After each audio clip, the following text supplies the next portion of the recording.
You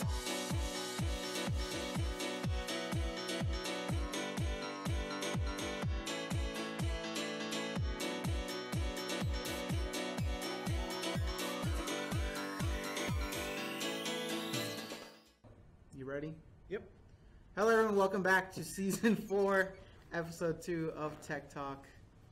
I'm Umar Khan, your host, and I'm here with Justin Gray. Hey, how's it going? Our software planner, that's the name I put for you. Yeah, that works. On my little lower third there. Yeah. Because I know it's way more complicated. Hey, you spelled my name right too. I'm so happy about that. You know how I did that? Do you want to know how I did that? Probably looked it up in the I looked it up in the directory, yep. Just to make sure, because a lot of people do E. You know, that's professionalism right there. Yeah, I have to make sure. Appreciate it. I have to do that. I messed it up one time when I was younger, and people were like, "I can't believe you." Yep. So yes, I'm wondering what people they're saying. Oh, Wait. They're saying hi to our voices Hi, all. too. I can hear you now. Howdy. Y'all. Fantastic, great. Oh, and Ernie's in chat as well. Space Case. Sound was low. Now you're what? Still sound was low. Now you're muted. We shouldn't be muted at all. I'm watching the thing move. Look, people hear us. You know what I'll do? We'll just get more gain, and you're going to get a lot more grainy sounds, but you're going to get more gain. We got a lot of important stuff to talk about. We do have a lot of important stuff to talk about. Earlier this month, I believe it was January 16th or 6th? Something with a 6. It was at CES. That's CES, the easiest Las way to explain Vegas. it. At CES Mm-hmm. in Las Vegas, Yep. Nevada. Yep. That's the location on this planet. We'll Yes. get a geocache Earth, for you guys. Earth in the was Sol planet, system, the third, according to the Solaris. third planet, the only planet that has known sentience on it. Yeah, we announced the new Alienware Command Center. And Yes. you've been talking to me about this since the idea of it. Since what? 2014? Yes, actually. So Yeah. the genesis of this entire project was hiring me, Mm-hmm. and they gave me enough time, which not a lot of companies do, but it was awesome. They gave me enough time to literally sit and play with the equipment and play with the software and to be in a lab and try to understand how their current approach to gaming and gamers was being shown with their systems. Yeah. So I took a month, recorded a lot of stuff, notes, looked at all of the competition, not just the stuff that I was familiar with, right? Because I was familiar with the Razors and the MSIs of the world, but I needed to get into Corsairs, Logitechs, like everybody that might make some type of software, I had to get an understanding of. And as I started doing that, I love your shirt, by the way. I know, right? I know that was something you're really excited about. I was. I was looking in my closet and I'm like, I gotta get one of the cooler ones that doesn't make me seem too old. But still lets people know you are old. But lets people know I've been around here for a while. Yeah. Yes. On one of the previous streams, somebody said that my handle is actually older than they are. So, yeah, I've been doing this a little while. But put all the ideas together, right? Pitched it to Frank Azor. I'm sure our audience is familiar There's a with Frank. pillow of him right over Anna. There's a Frank Azor personalized pillow. Oh, dear God. No lie. He side his hair. Okay. Yeah, Anna will show you. His presence is here, so now His I presence gotta, is here. like sit Look, up. show him, so he knows. Oh yeah. Oh, I've seen that one. Yeah. This is This guy right here, He had to have a meeting with this guy. the first of many. Let's just put it yeah. that way.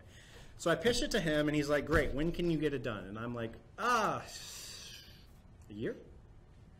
And then Alpha UI happened. Yeah, that was fun.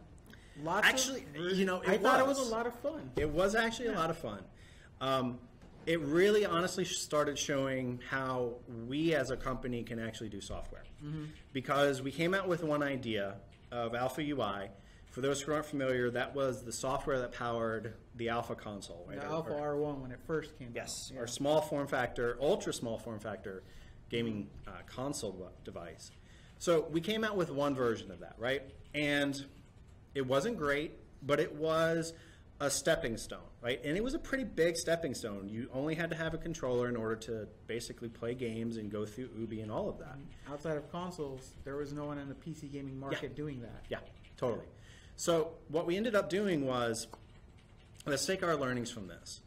And that's where we actually said, Alpha UI, great idea, wasn't quite there. We moved that into HiveMind. And with HiveMind, we opened up kind of the confines that we had put on people, right? So that you could actually use the full Kodi software that we actually built on.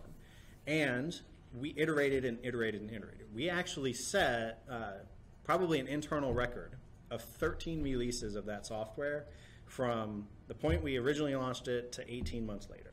Yeah. We had 13 individual releases, constantly making smaller improvements to that. But then when we look again back at Command Center, and Command Center had traditionally been this software that powered the hardware. It really focused on the lights, the macros, the things that one piece of hardware had. Yep. It focused very heavily on that, which meant every time we came out with hardware, another version of Command Center had to go with it, which prevented us from using that model. We couldn't basically create something and iteratively improve upon it, release after release after release, because it was literally Centauri, which is Area 51. It's okay. Cassini, people know the names. which is Alienware 15, 17, 13. Yeah. Going back in the day, Echo, which was the previous generation of 13, 15, 17. Right? So we couldn't just iterate on that, which is where Intrepid really started going. So in order for us to go and start making the kind of changes that we did with HiveMind, we had to start fresh. Yeah, and that's where the new Command Center... And that's where the new Command Center came in, yeah. And there's a lot behind the scenes with Command Center, right? Yeah. Technology-wise, this is one of Dell/Alienware's first UWP apps from the ground up. Mm-hmm. For those yeah, go ahead. Yeah, for those who don't know what I'm saying there, our friends in Redmond, who go by this company name called Microsoft, they're coming out with kind of a new language. Do they have a Kickstarter? They might. Okay, I want to try to fund something that they might be trying to work on. They seem like a no-name group of people. Well, there was that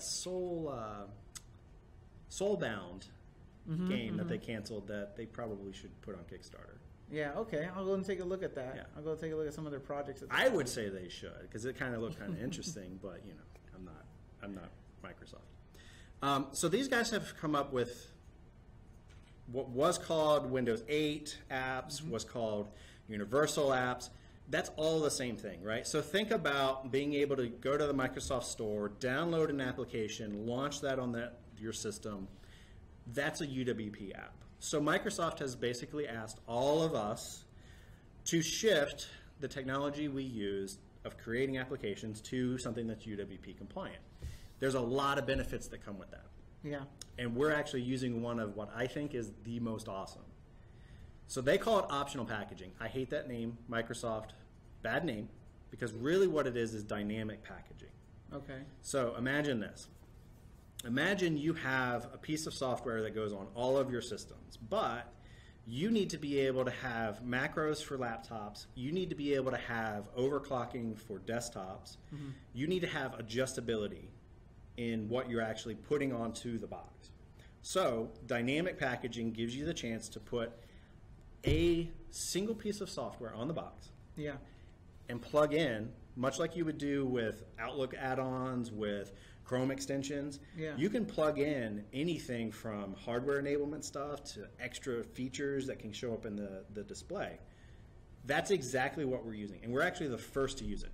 So really? Even Microsoft, who's actually using our code to test the mechanisms behind the scenes on their side, they don't even have a build ready to go do that. So they're using ours to make sure that all of this stuff works. Yeah. So pretty awesome. Big kudos to our dev team, because this took a year to figure out and architect and get everything right, and numerous false starts in order to get us to the point where we could honestly say, you know what, this is going to work. And not only is it going to work, it's going to give us that flexibility that we had with HiveMind that we were able to use way back when. Yeah.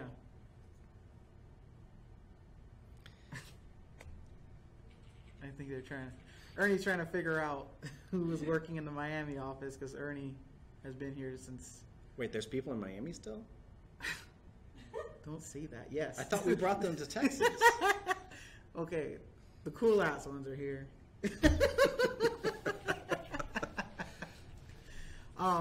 So what? How does this work? Is it like YouTube? Oh, probably need a Twitch I'll let the chat figure that out. It matters like YouTube.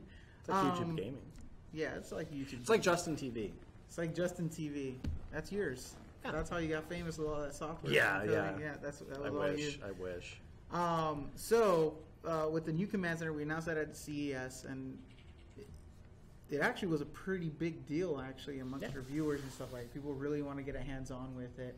And Frank showed a demo of it with, who was it, Isaiah? Is that his name? Or Uriah. Yeah. Uriah is our EDG mastermind behind this. Mm-hmm. So, slight tangent, if you'll allow me. I'll allow you do anything. Okay, This so is like, imagine this is like us back at E3. I know. Let's just run this show that way. It's fun. It's fun. Okay, so back in the HiveMind days, right? Mm-hmm. When you saw HiveMind, you saw a lot of me actually coding a lot, right? We had designers, we had a lot of teams that were working, but I was trying to help speed up our processes, and so our skin was not, how did he put it? Modern? No, anything that remotely resembling pushing the envelope. Okay. Let's say. Who So that said was that? a member on Reddit.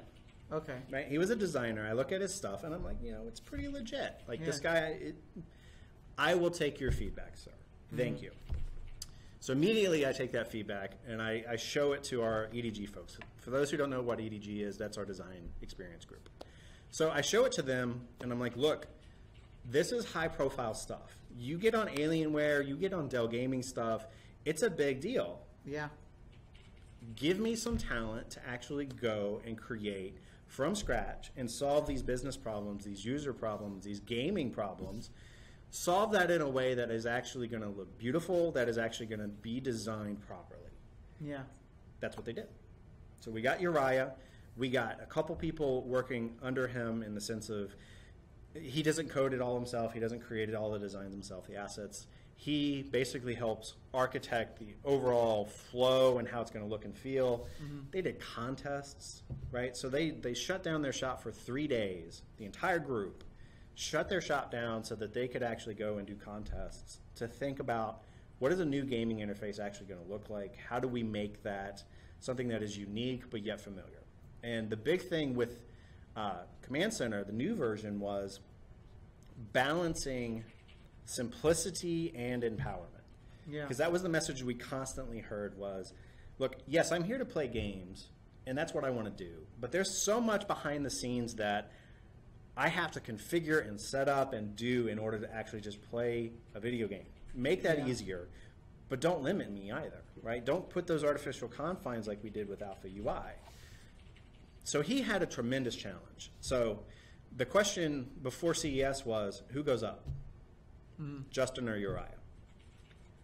Personally, I would have rather had Uriah go up there because that was really his moment to show the world what he had been working on from a design and an interface standpoint. Yeah. I've been talking about what we're trying to do forever, right? On Twitter, on Twitch, on our streams, anytime I can, on Reddit, before my account got hacked. Yeah. Please don't do that again. You gotta tell me what happened with that, because I did not know about that. Follow up on that before you.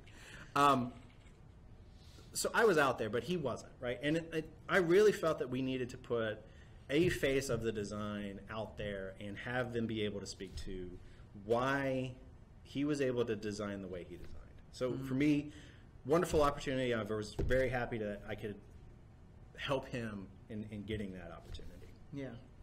Well, that was really, I didn't expect him to come out. I thought Frank was going to solo it, because everybody was soloing their presentation. I thought that was pretty cool. Frank shares. Frank shares. He shares the limelight. He shares the blame, and he shares the wrath. I was going positive. There are lots of positives. I always talk positive about him. I just want people to know. He shares the success. Don't mess up. Yeah. Don't mess up. By the way, you can mess up. Is he watching? We've been here for years. For the love of God, he's not watching, is he? Who cares? I'm going to say something, and I'm going to get 6 text messages in a row, and you're fine. You're fine. Right. But this will be shared amongst the different regions, China. Awesome. Europe. I'm not kidding. I do a wrap up of my week to share with the different regional marketing teams. So, yeah, just keep that nice pillow right there. No, that doesn't look quite right. So, the Alienware Command Center, this is something that people have been wanting an update to for, forever.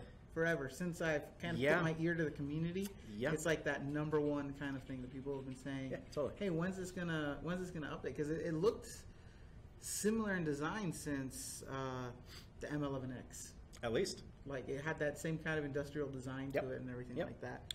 It was meant to be like you were sitting at a ship Mm-hmm. and you were sitting at a command interface of a ship. Yeah. So the bottom was supposed to originally be like kind of dial-y with status indicators around and everything. And then we went to 1080p, and so you had these nice little gray bars we had to graft on because the image was really designed Yeah, it for was stretching out. 720. Yeah. Yeah. It's like playing Baldur's Gate Enhanced Edition kind of Yeah. thing going on Yeah, there. totally. Yeah. So people have been asking for this for so long, and now it's finally coming out. It's coming out, I believe it's actually premiering for the pre-orders of the Alienware 51 Yep. Threadripper R2. Yep. What are some of the... so I saw that there's new features to it. Yep. Let's talk first about the lighting. Like, Okay. why is it coming out on the Threadripper R2? Are What you kind of going hardware there? change? Are you going there now?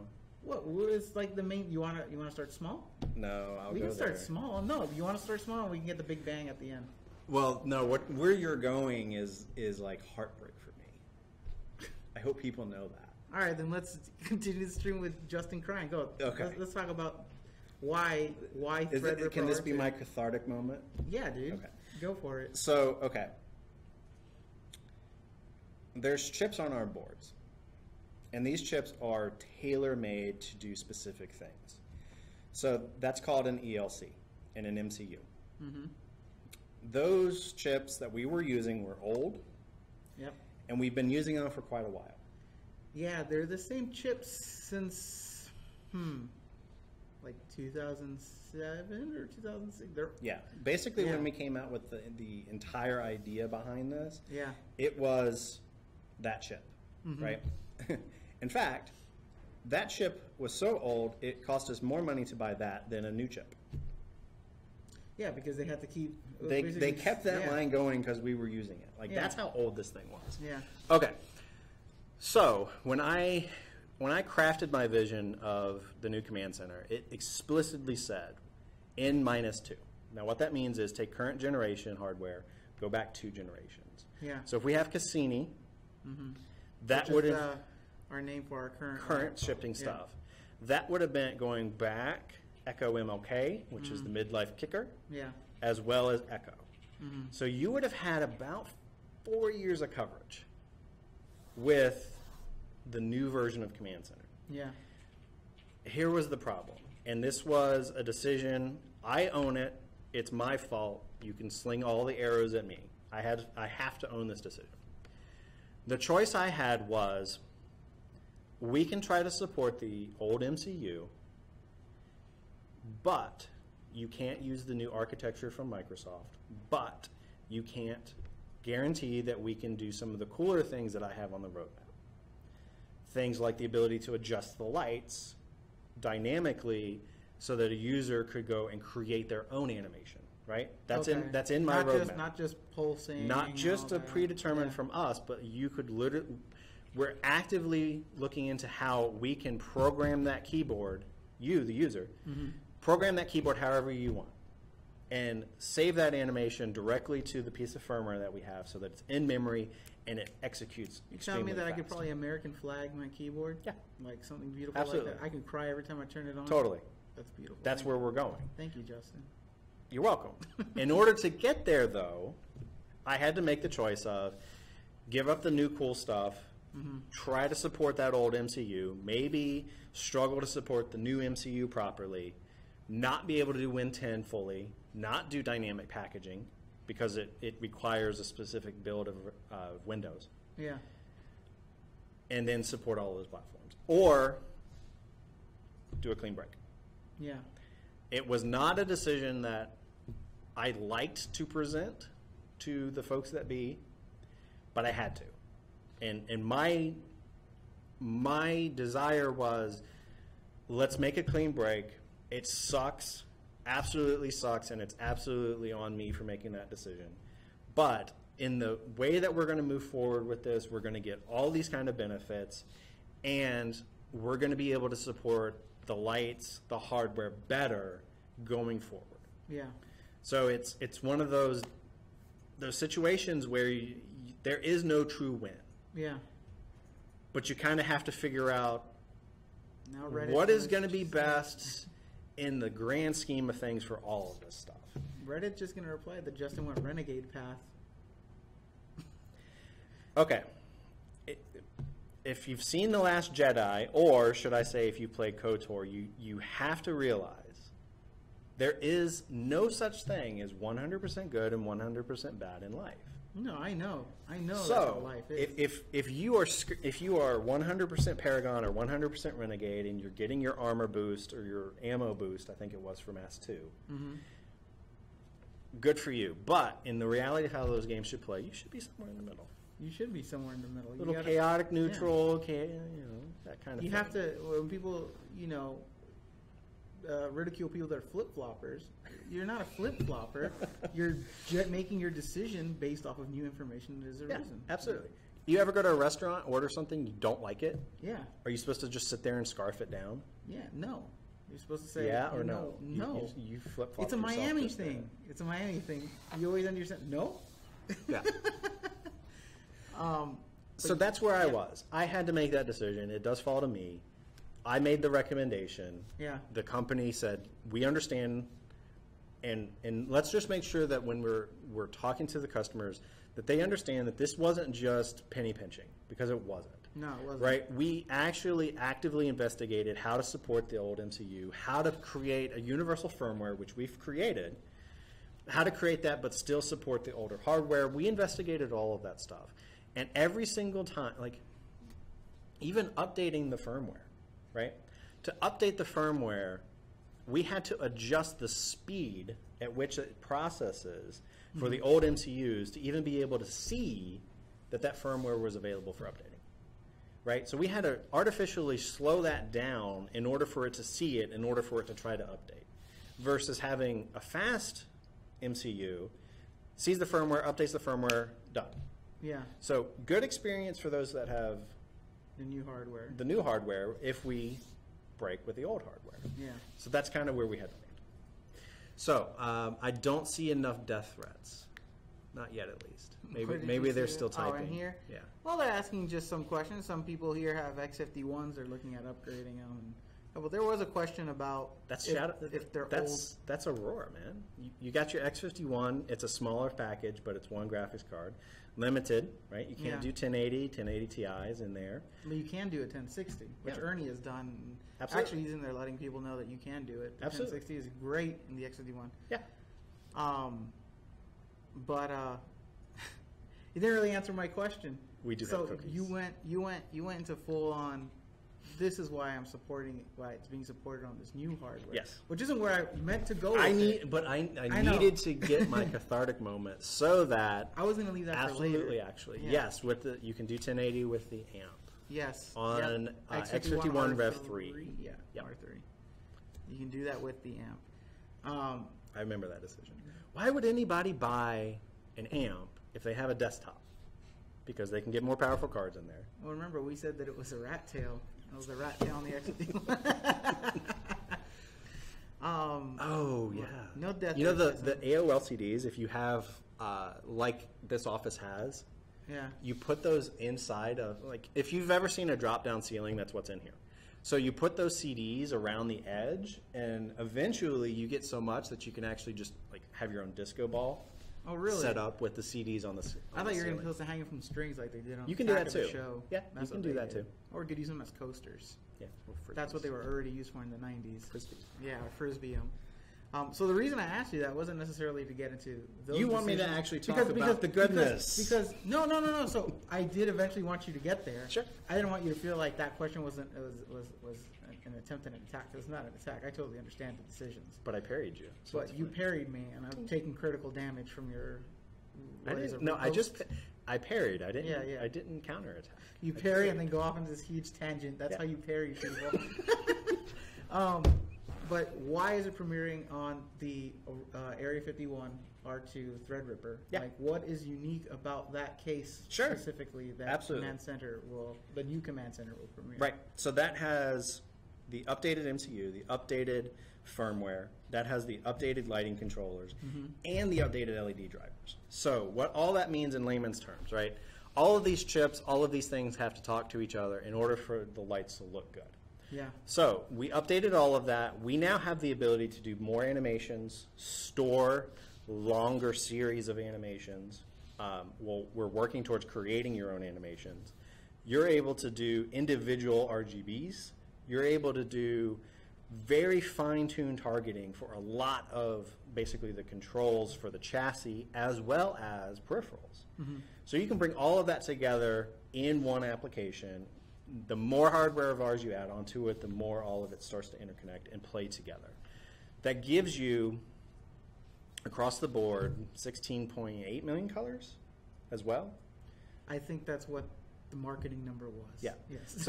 So that's almost a full color palette, right? Yeah. It's really fun to just sit there and hold the wheel and just the wheel kinda down go and just yeah. scroll all around and see it changing all the lights and everything. It's really Yeah. fun. So that's why it was so cool. And we came out with the Centauri. Do we call it Centauri? So Centauri Threadripper, but it's not really a Area Rev 2. 51 Is it a Rev 2? Threadripper, well, Threadripper Edition R2. Okay, so it is a Rev 2. Okay. Yeah. So we came out with that. We came out with the new chassis, right? So Yeah. that's really where it all kind of is coming from. Is we were working on a toolless design. We were working on. Well, before, because now you're dropping marketing terms, toolless design, because there's Exactly what it people sounds ask like. me that. They ask me that. You just got to realize it gets asked. Toolless design means you can actually work on your system without tools. You don't need to go find different size screwdrivers and all that Yes. stuff, which is kind of a pain. Even down to the processor. All the way down to the processor. It You has can thumb screw thumb almost screws everything. to Yeah. unscrew it.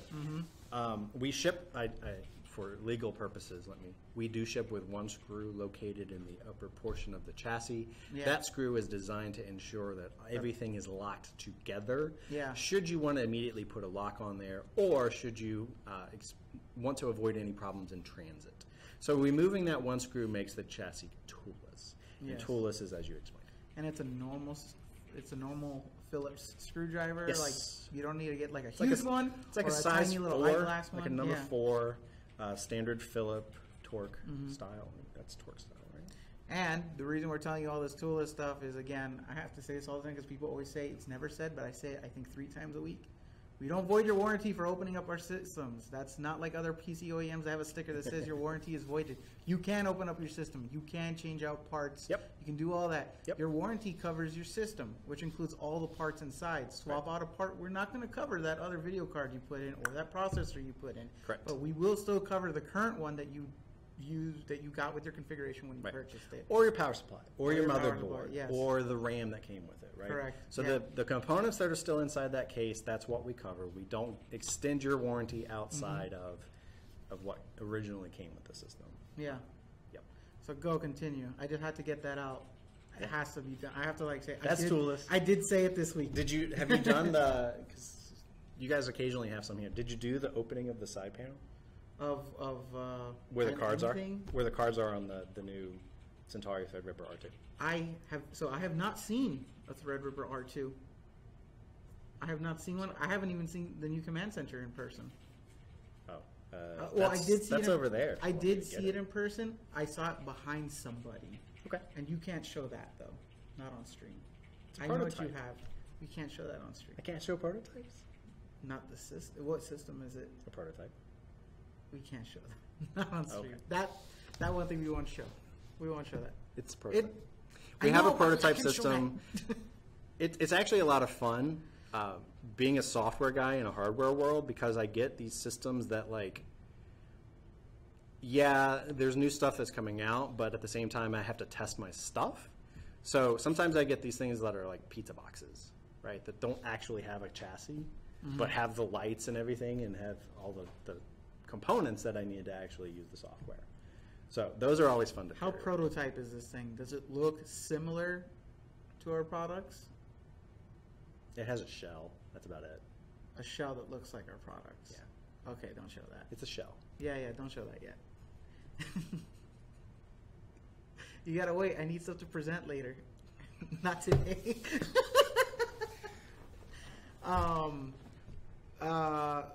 Just quick So, answer to this question. Someone asked me about how do they update their command center. Justin already went over this.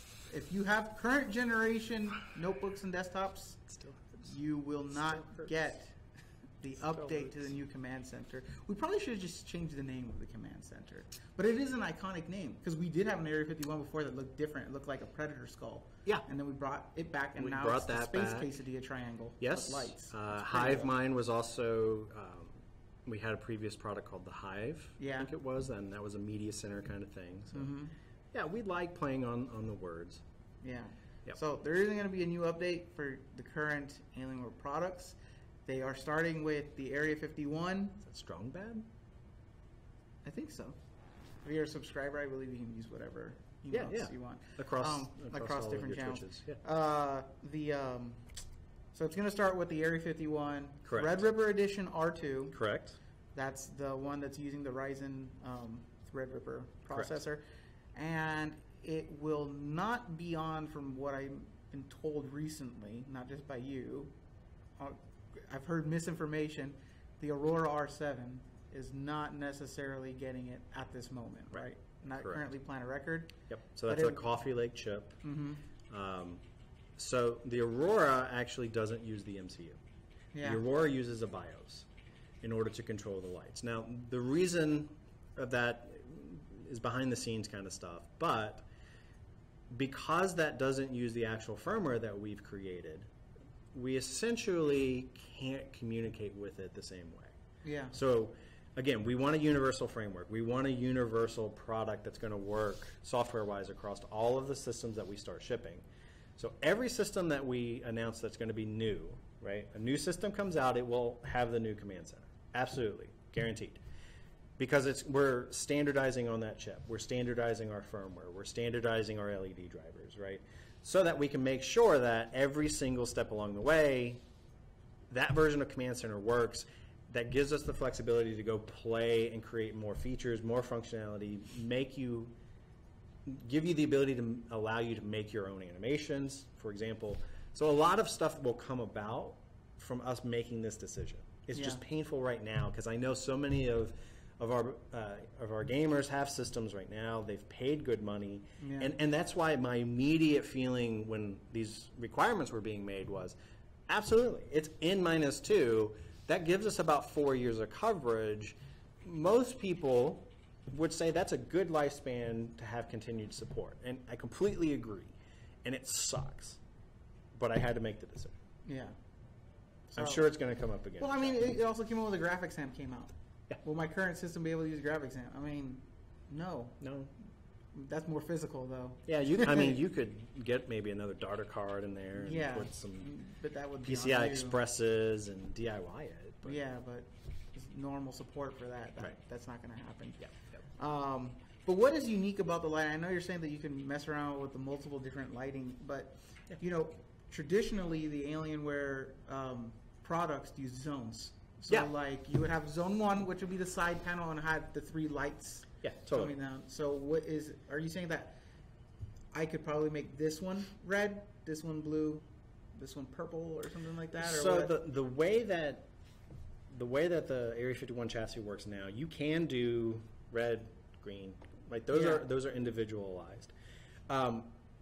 Really, though, when you start thinking about what we did from a chassis standpoint, it was expanding in the color palette, right? Mm-hmm. We also wanted to be more forward-looking as it came to mice and keyboards, right? So if we add on additional product lines, we can actually increase, without changing the software, the number of zones that we support.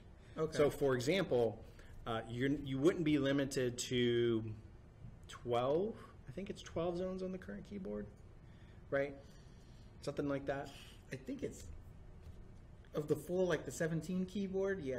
Something like that. Mm-hmm. So instead of having those kind of limitations, you're actually able to start targeting individual keys.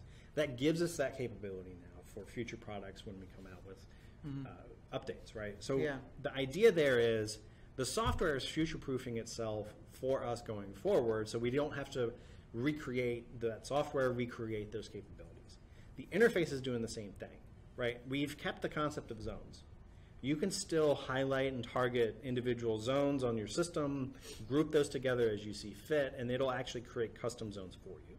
We also have kind of pre-built zones that people are using a lot, right? So the side panels of the Area 51, you can just click one button and that'll select all of the zones on the side panel, for example. So we wanted to, again, simplify and empower, right? We didn't want to just limit you to clicking the zones, but we didn't want to force you into always having to pick every single LED that you wanted either. So those were kind of the decisions that we were making from a lighting standpoint, which was, how do we give you the flexibility and that capability, but yet also give you shortcuts, give you something that makes that more manageable. Yeah. Those conversations and those themes permeate throughout the software. And we had to make some very specific decisions around that too, because if you play a lot of first-person shooters, probably you want the lights and the setup the same way. Generally speaking, the layout of your keyboard is going to be about the same, right? But your macros might not be. Your speed of your mouse might not be. So what we ended up doing was, you can create what we call a theme, which is just a collection of these settings hardware-wise. Presets, right? No, not even that to that level. Okay.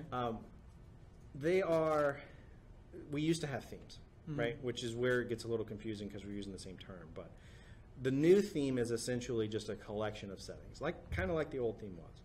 But now it brings in macros. Now it brings in alignment to the keyboard, like where you actually have assigned stuff.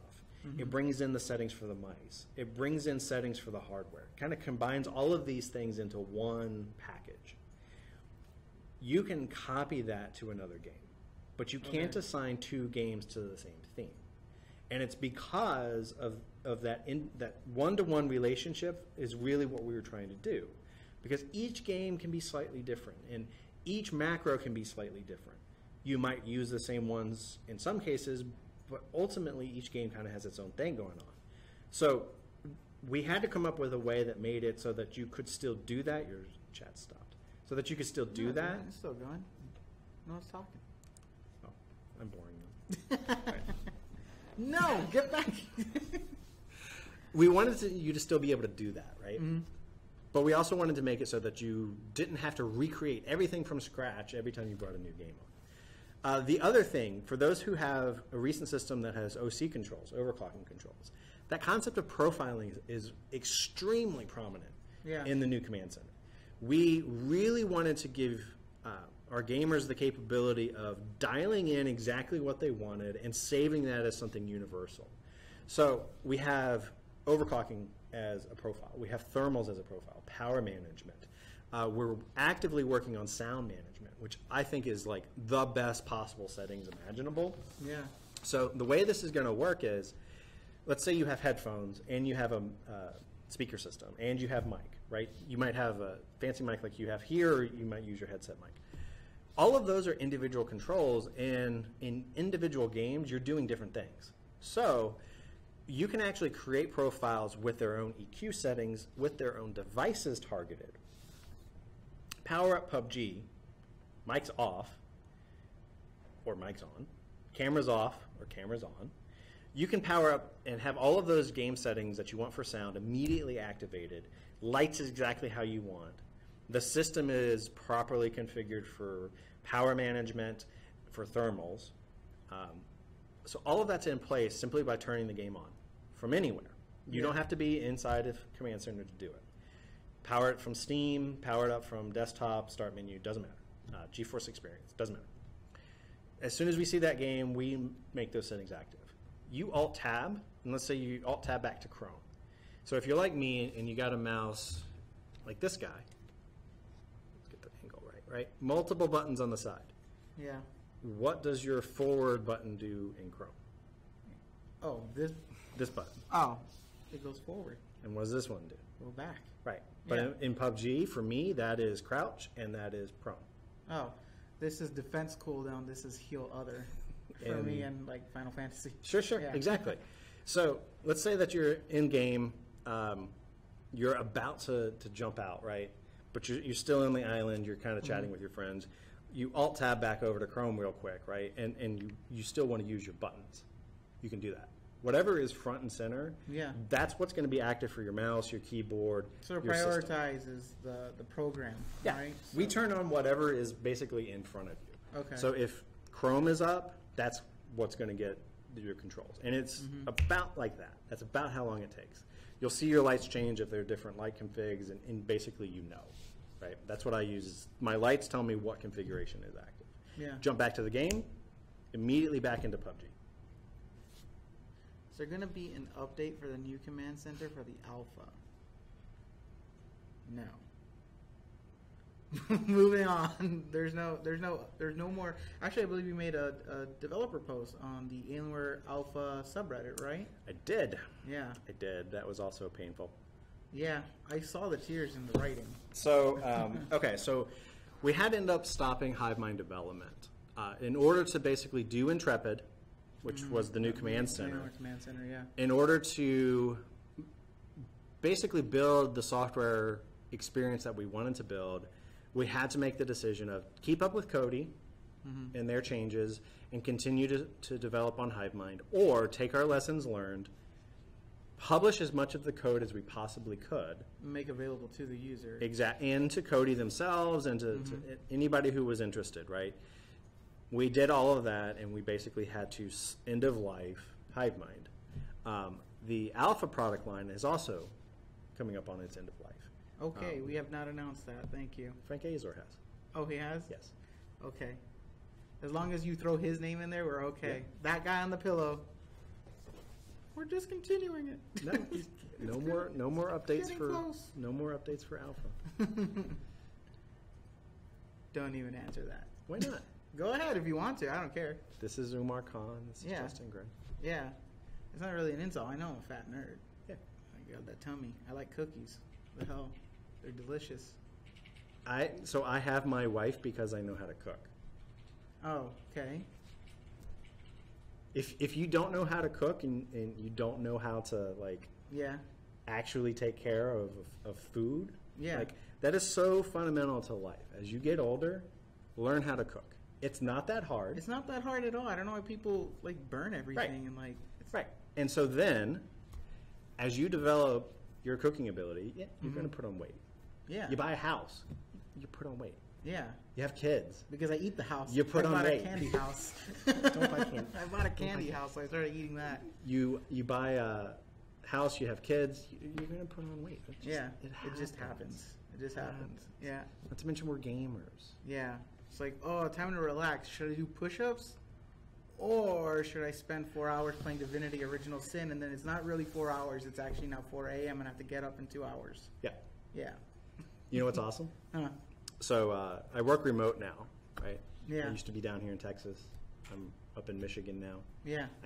I'm bouncing off the borders, apparently. Yeah, you're right there. You were like, you know what, I want to see what's I south. can almost see Canada. Yeah. I can almost see Canada. Like, for real? Yeah. Okay. Yeah. It's almost the same thing. Right. Except there's more boots. Yeah. And they're a lot lighter. yeah, that I know. So, because I'm remote, I actually, in my basement, have been able to build a gym. Yeah. So I have yes, I have my own rowing machine, my own orbital, my own weight bench, all of that stuff. Yeah. Right? And all still has the film on it? No. This is where I'm going. Okay. So I'm at the point in life where it's like, you know what? I'm never going to be 180 pounds again. Yeah. Right? That was pre-marriage weight. At least I'm going to get swole, though. But I will lift as much heavy stuff as I can possibly lift so that when I need to go outside and pick up logs, which has happened. Yeah, in front of your neighbors. Yes, or shovel the driveway, I can do that. Yeah. So that's all I'm focusing on at this point. I just go to the gym every day here. I'm not here anymore. No, I know. I don't think a lot of people know that there's a gym here. It's pretty empty. That's good for you, though. That's good for me. It's great for me. I can go out any time. What is Michigan? Wolverines, bears, deer. The official animal for Michigan, I found out, is the white-tailed deer. Really? Mm-hmm. What a majestic beast. Yep. And then you shoot it, you skin it, and you eat it, apparently. Yeah, and then make a hat. And now it's the official animal of family the state. dinner. Yeah. Yeah. Shoot, we were talking about eating our houses. Where did this come from? Can you backtrack this thread? I'm trying to backtrack. Where were we? Okay, we're talking about alpha. Then Yep. we're talking about. Did we finish talking about lighting? Yep. Now we're going. There's multiple features that are going to be in Alienware Command Center. A lot Yes. of people, when they get their system, they open up Command Center. They see that they can do their lights, and then after that, everything is they're just kind of lost. Yeah. Beyond that, I Yep. think the only thing that was like very, and this isn't knocking anybody. This is just. I know they were difficult tools to implement. Yeah. But I think the only thing outside of Command Center's lighting that was easy for someone to understand was the overclocking tools that recently came out. We tried. Yeah. We tried. So, yeah, you're getting the lessons learned of You were 4 screwing years. over the- I saw that. That's what made me chuckle. You're getting 4 years of lessons learned here, Mhm. right? When people would ask, because they do, business-wise, what are people using Command Center for? Are they using it? And I could always answer one thing, definitively. They will open it once, at least, to do something with the lights. Yeah. Even if it's to turn them off, they will open it once. So now, with the newer Command Center, there's a lot more that you can do if you want to.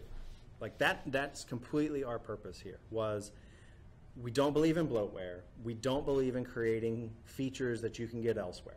Yeah. We don't believe in kind of that duplication of just stuff everything on the box, Yeah. right? And Nobody wants that. I think the only time that we had anything that wasn't just Alienware software on a box. Obviously, you'll have your McAfee and stuff like that. There's no McAfee on our box. My corporate image has that. My bad. But my corporate image has that. But You have we the option of purchasing McAfee at point of sale. Yeah. We do not preload it. We also do not There preload may have been someone any treating me trials nicely like because they did McAfee. an image. Correct. But the only time we had one thing on our thing was Stage Light, For a little while. which, by the way, I continue to use to this day. yeah, it's I like Stage Light. Yeah. It's really fun to mess with. But it's clean. Yeah. We don't have, outside of Microsoft forcing Candy Crush on people. But we that's have just- we have you know, zero we have control zero- over yeah, what Microsoft puts. preloads. But Yes. what we put on there, there's nothing. There's Right. nothing except for Command Center. Command Center, Yeah. we have a tool called Support Assist, Yeah, what I consider Command Center. but they're not. It's not. They're not the same. But We have some new updates coming for that eventually yeah. down the pipe. Yeah, I've seen some of the new updates for that stuff. I've been hearing there's a lot of work going on with Absolutely, that. Yeah. absolutely. So I know people think Dell, and you think they're just hardware company. They make stuff just because they want or they make software just to make sure that their hardware does like the bare minimum, right? What we're actually trying to do with Dell Gaming, what we're trying to do with a lot of the Dell products now that we're creating is how do we actually try to create an experience? Because people come to their PC for a lot of different reasons, right? Alienware and Dell Gaming customers, they're there to game. And they want their experience to be centered around gaming, right? Yeah. So we're purposely tuning that experience for that purpose, right? We just launched something at CES called Dell Cinema, right? Which is a very awesome partnership with Netflix. A lot of fine-tuning for an XPS system in order to make that image look very good. Why? Because a lot of people who are on the road, who are an XPS customer, they're watching movies. They're watching Hulu. They're watching Netflix. I'm remote if you missed this, right? I'm at the hotel. The television at the hotel has Hulu, Netflix, YouTube that I can just power up. Or Yeah. I can watch it in high def on my laptop. On your bed. 'Cause And it's just a sit there with it 1080 on your tummy. It's a 1080p TV that I could watch, or I could watch it on a 4K screen. Yeah. The bandwidth is good. I was actually good job on that front. So I could do that, or I could watch a very clean experience with Dell Cinema. So we're trying to create experiences that people are actually going to want, and we're not trying to create things just because, we got so many keys and we're trying it out and we're trying to figure out, did people want this or not, right? Doing a lot more research than we used to do. We're actively engaged in the community, especially on the Dell Gaming side and on the XPS side. We want to hear the things that you guys are doing with your systems and that you actually want. Yeah. That's where overclocking came in. One of the most requested features, right? Research after research always showed overclocking performance. Number one, but yet there's tools that you can go do that. Yeah. Right? You can get an MSI Afterburner. You can get a EVGA Precision. What was it, Intel XTU? Or? Intel XTU or AMD's Ryzen Master. Yeah. You have those tools available. Why aren't people using it? Because it's hard. Those tools are not as intuitive to use. They're not something that the person who's there to game can just simply pick up, understand, and be done with. Because outside of those softwares, you could do that in the BIOS. Correct. Within the BIOS, you can do it. Absolutely. But that's also very complicated. Correct. Yeah. Less safeguards there as well, right? So what we did with overclocking controls was try to look at how exactly do we make something that people want. And in order to get something that people wanted, that's where we went and said they want profiles. They want things that turn on automatically. They want to know that they're not blowing up their system because of dialing in certain things. So we built all of those things into place, taking that same learning, putting that into the new command center as well, right? That's our idea. So what other features are going to be on Command Center? I know that we're going to have overclocking, which is one of the... It won't be in there in day one, but we will be coming out with a Sound Center application. We've had Sound Center, Alienware Sound Center on laptops. Is it called Sound Center? Yes. Alienware Sound Center. Yes. That's on our current laptops. Correct. On both the Cabby Lake and the Skylake. Correct. Yeah. Yep. So we're taking the Sound Center application that you saw there, we're bringing that inside of Command Center. We're bringing those profiles and the idea around that into there as well. Game library. Yeah. So, of course, I was reading the CES press, and my favorite one was, I think, from Windows Central. Finally, your Command Center, Alienware Command Center, won't suck. If that's what you took away from this, then I'm actually somewhat happy. Yeah. Not to say that our old one sucked. It was just very fine-tuned for doing a couple very specific things. Yeah. So we have a library. There were some articles that were like, oh, Alienware's coming out with a new library. Yay, right? That's actually not what we're doing. They took one piece of the entire presentation. They took one piece and focused on that. They were like, game library, and they just woke up. Right. What's wrong with you? So our game library is less about come here and put everything into this one application, launch games from here, and things like that. That's not interesting. There's a lot of solutions that are out there that do it. Steam will do it, and GeForce Experience will do it. There's other applications. Raptor, they're still around. I think they're still around. Raptor?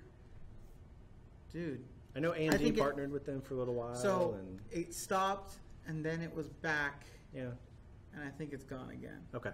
Yeah. Overwolf will do it. They'll all bring your games in. What we wanted to do was not bring the games in, because that's not unique.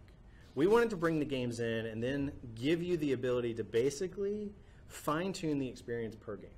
That's what our library is actually about, right?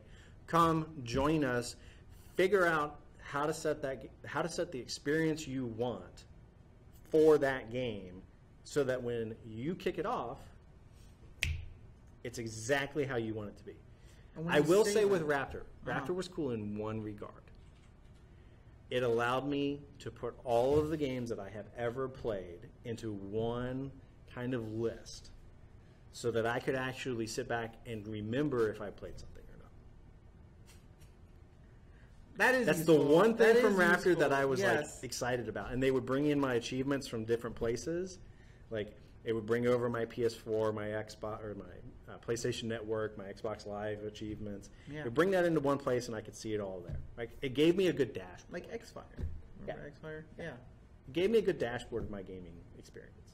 So that was good. What does it mean to create profiles for gaming? Because that could mean a couple things. Are you saying that it's going to do the lighting? Is it going to do the graphic settings? Can you decide if you want it 4K when you open up, or 1080, or 1440, or the actual graphic settings, or maybe turn off G-Sync or whatever it is? Well, so what we looked at specifically was, how do we make it so that the hardware and that part of the experience is optimized? Yeah. GeForce Experience does a good job of giving you a baseline. So we didn't necessarily want to start baselining against that. What we actually wanted to do was make sure that the overall experience to get the hardware situated for the game ready. You can fine-tune, and you're going to have to fine-tune for games, right? Mm-hmm. As good of an artificial intelligence as we can create right now, there's still that give and take, that play that occurs. Now, that's not to say that's not something we're looking at. Absolutely, we want to make it so that playing any game is the best experience possible that we can do. But out the gate, we're less interested in fine-tuning the game. We're a lot more interested in making sure that that hardware experience with the software are collectively providing the experience you want. And then, yeah, you got to go tweak the game a little bit. Yeah. But we'll get there. Okay.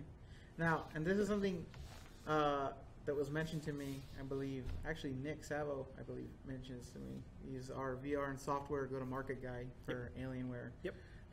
Has sleeves. He has sleeves. He's got sleeves all over. Have you seen his cars? I have not seen his cars. I know that guy has an addiction to hobbies. Yes. Yes. He does. He is a living leather worker. Did you know that? No, that part I did not know. Yeah, he's a leather worker. Nice. I thought that was a wow thing, but no, it's a real life thing today. Aren't these chairs leather? Maybe. Somebody had to work this, you know. Yeah, but I mean, it's different for doing it for your job and as a hobby. True. It's totally different. But he mentioned that, yes, there is a game library, and yes, there are these settings that you can change, but you don't need to use the software to launch these things for these settings to actually absolutely go through. not. The idea was, if you come in here and you set up 5 games and that's all you care about, and that's all you want to set up is those 5 games, you never want to launch our software again, great. Because the purpose of the Alienware experience, hardware, software, is to play video games. I don't want you to have to come to the software for a long time, mess around and change a bunch of stuff, or even to just launch the title that you want to play, right? So, turn the computer on, we have a service, it'll run. It's looking for games that it knows. If you launch it, it will detect it, and it'll kick those settings off. That's really all that service is doing, is looking for how to put together those Justin Gray Alienware software product planner. I mean, it's on the lower third on this. I made that for a reason. So essentially, we didn't want you to have to come to the software. We wanted to give that capability of just what I call fire and forget, right? Set it up, forget that it exists. If we can accomplish that for you as a gamer, and your games work exactly how you want them to, I consider that a success. Because you're enjoying your experience as a gamer playing that game, and your system is doing what you want it to do. Yeah. Great. I think that was something that people had some questions about. I did see that during CES. And absolutely. There were some of the questions that people were actually asking. Great, another software, the game library. I'm not going to use to launch my games. Right. Well, guess what? You don't need to use it. Right. That's not the intention. Another dude that loves your shirt. Or gal. It can be Danielle. Yeah. I mean, Steely Dan's the name of the band. Yeah, but maybe you're like, oh, you're like Steely Dan. Like, get it? Like, Danielle, like, maybe she's like a really steely person. Like, she's got a hard exterior kind of thing. Any FPS counters or software within Raptor? There isn't. So we did not add a FPS counter. The reason there was there's a lot of FPS counters. There's some even built into Steam at this point. GeForce Experience has a capability of just putting one up as well. Yeah. So it wasn't necessarily that. Even in game, you have them. Yeah. A lot of games have them in game. At this point, yes. Yeah. So our prioritization was really, what can we do that's going to be unique, right? Because there was a lot of stuff that we actually had to build fresh and new in order to get this out the door and get this launched. So our approach was, what are those features that we really truly can provide that are different enough or unique enough that people are going to actually want to use the software, and that it becomes a choice to actually use it versus a chore, something you're forced to do, right? So the dashboard, for example, we purposely built a dashboard that shows you some of your games, that shows you how your system is doing, and gives you the ability to just quickly change some of your settings for those games that you've recently played. That was our intention of a dashboard, as opposed to bringing in Steam information or store information or hardware information, right? We wanted to make it so that the game really was the central focal point for all of the experiences we could. And for us, that meant a dashboard that was still focused on games. Yeah. And then how the system responded to games. The game library, same thing. We didn't want to just build another place to pull in all of this information that nobody's probably going to use, especially to launch games. We wanted to build a place that could find all your games. It'll find Steam. It'll find Origin.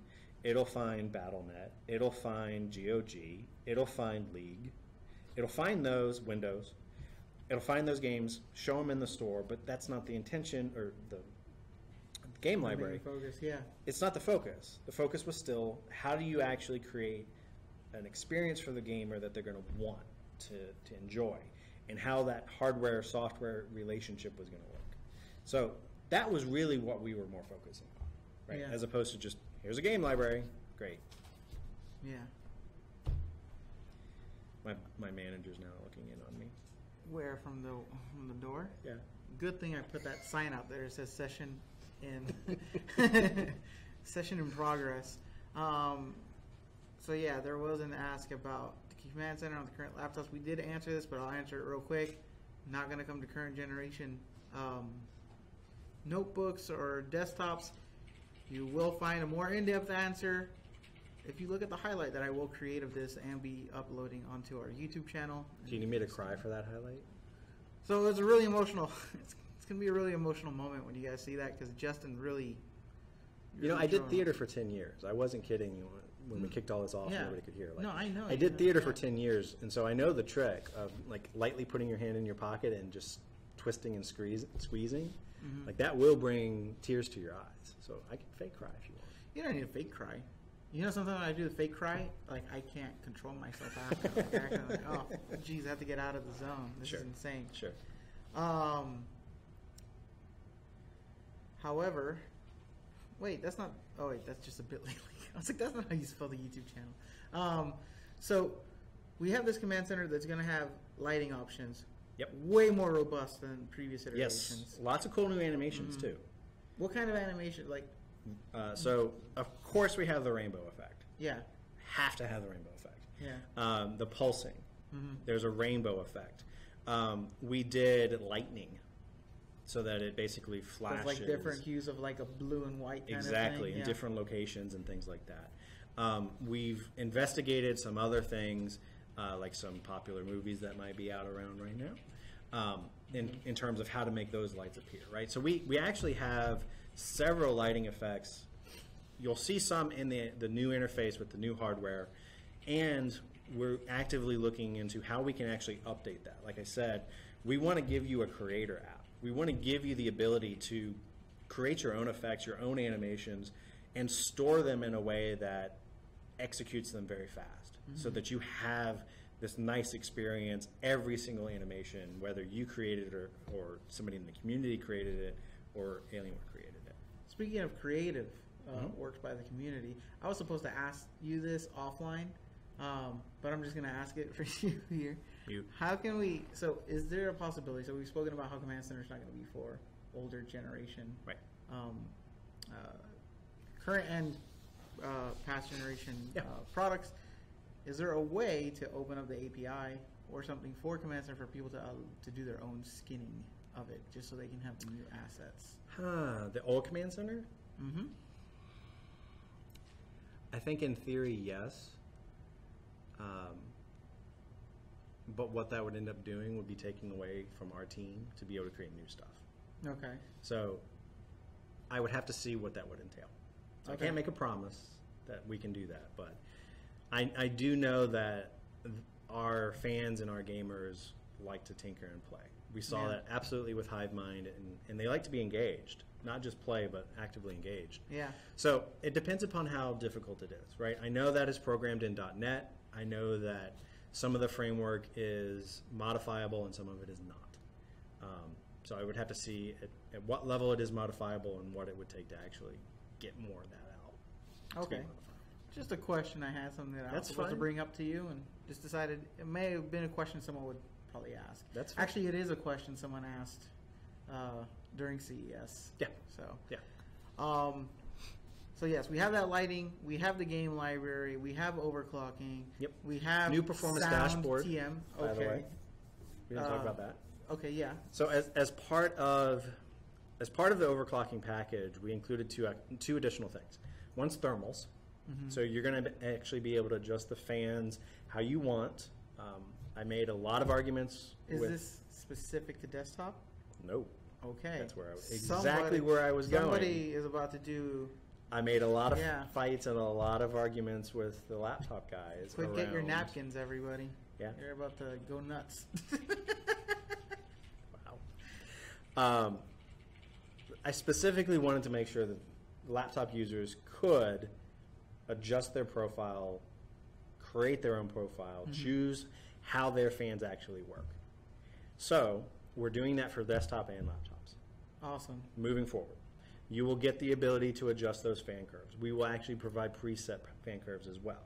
Not just one, but we'll actually provide somewhere between 2 and 4. Yeah. Right? So we're kind of aiming for out the box as a balance kind of a situation. A performance one where you don't necessarily care about how loud it's getting because you're playing, right? So get a little more aggressive.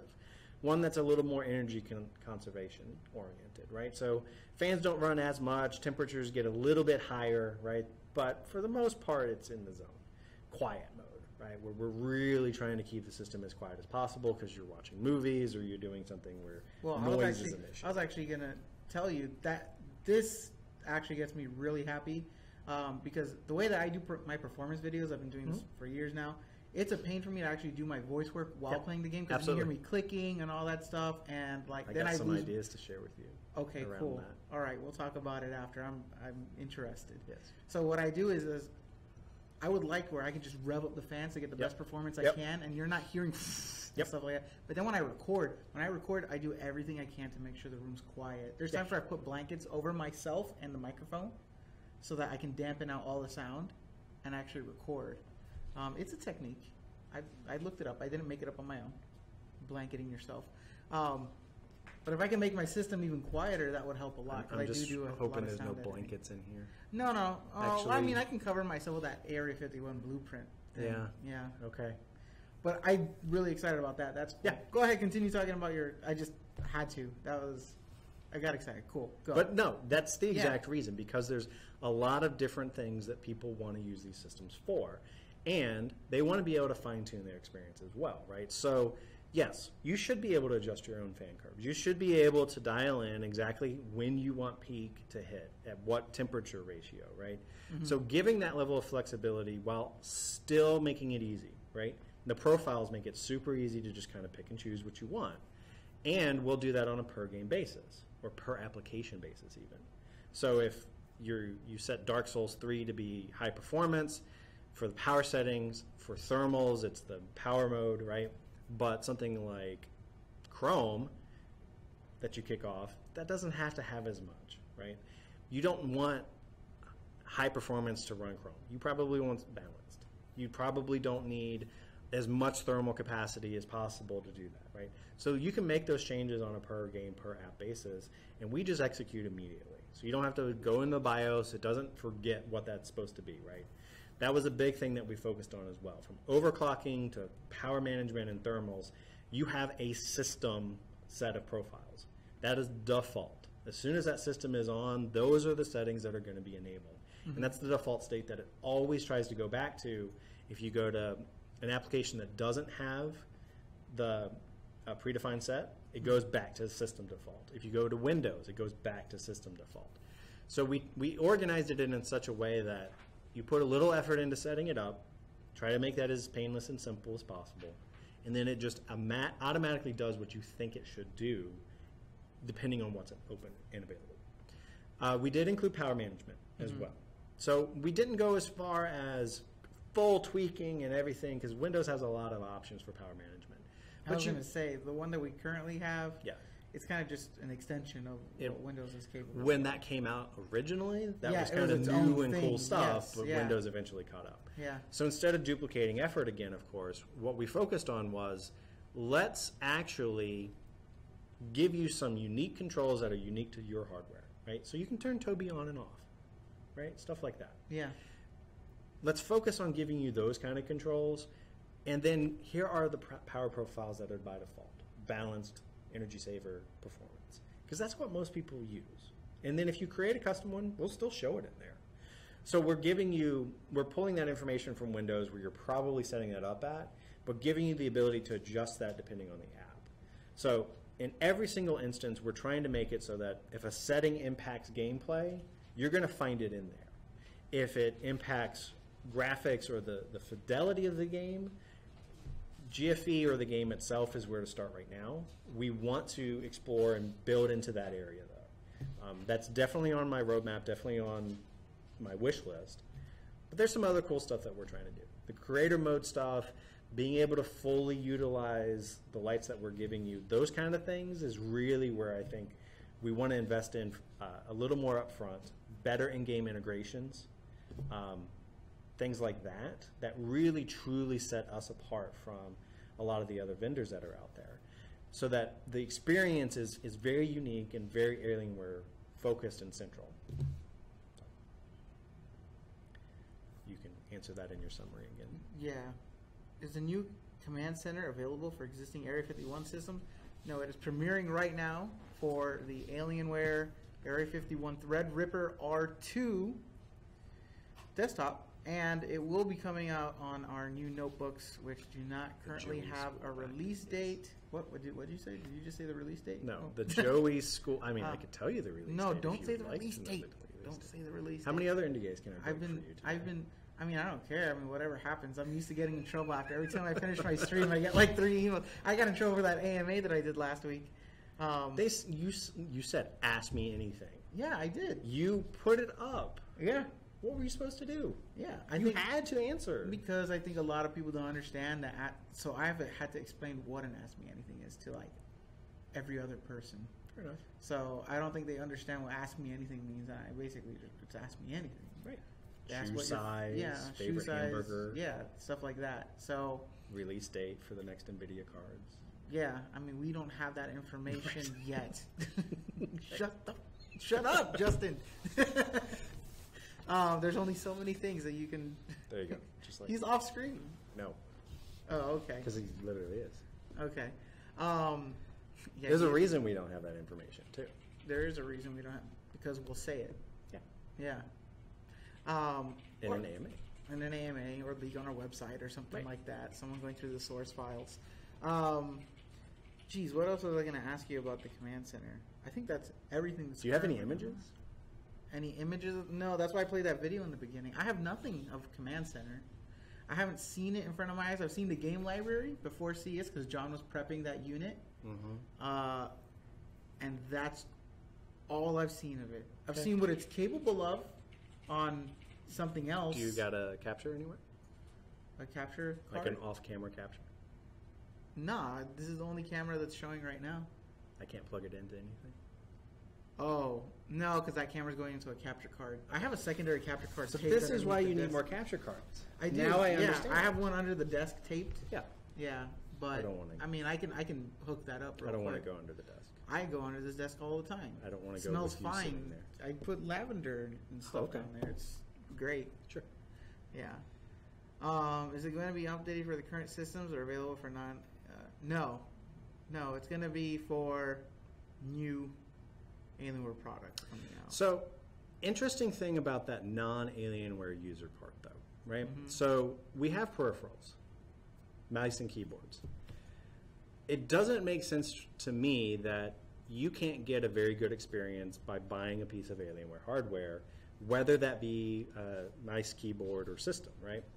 So we are actually looking at being able to power those devices with a version of Command Center, of the new Command Center. Okay. So right now we have Control Center, right? Not as robust as I personally would have liked, right? But we knew what we had to get out into the market and get that feedback.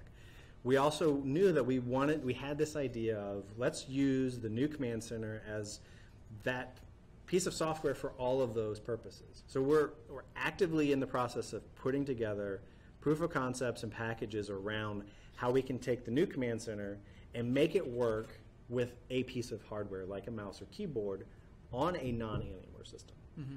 That could mean the Inspiron Gamings, but that also could mean the HPs and the MSIs and the Lenovo's of the world, so that if you have a piece of our hardware, you get our best software experience to go with that. Yeah. So that's something that we're actively looking at. No dates, no commitments as of right now, but It's that's something that's the kind of getting idea scoped that out, we're looking for, right? Yeah. We want this to be an experience that will continue across all of our devices. Yeah. Because it doesn't make sense that you don't get the best experience because you don't have our systems, right?